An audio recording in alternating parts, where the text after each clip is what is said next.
عمرہ مکمل کرنے کے بعد، حلق کروانے کے بعد احرام اتارنے سے پہلے بھی نہیں لگا سکتے؟ اگر حلق کرا کر واپس آ کر حجر اسود کو ہاتھ لگا لیے تو کیا حکم ہے؟ ملک راحت 1415۔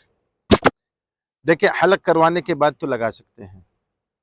آپ نے طواف کر لیا، سعی کر لی، جا کے حلق کروا لیا، اور جیسے ہی آپ حلق کرائیں گے مطلب آپ حالت احرام سے نکل گئے، بھلے آپ نے 2 چادریں پہنے ہوئے ہیں، حلق کراتے ہی آپ حالت احرام سے نکل گئے، احرام کی پابندیوں سے نکل گئے، اور بس اسی وقت اگر آپ واپس آتے ہیں اور پھر اگر خانہ کعبہ کو چومتے ہیں، حجر اسود کو ہاتھ لگاتے ہیں، چاہے بھلے اس میں خوشبو ہو، کچھ بھی ہو، تو آپ کو اس کی اجازت ہے، یہ بالکل آپ کر سکتے ہیں۔ مطلب لازمی نہیں کہ آپ حلق کرائیں گے، جائیں گے، احرام اتاریں گے، غسل کریں گے، پھر آپ کو واپس آنا ہوگا، ایسے نہیں ہے۔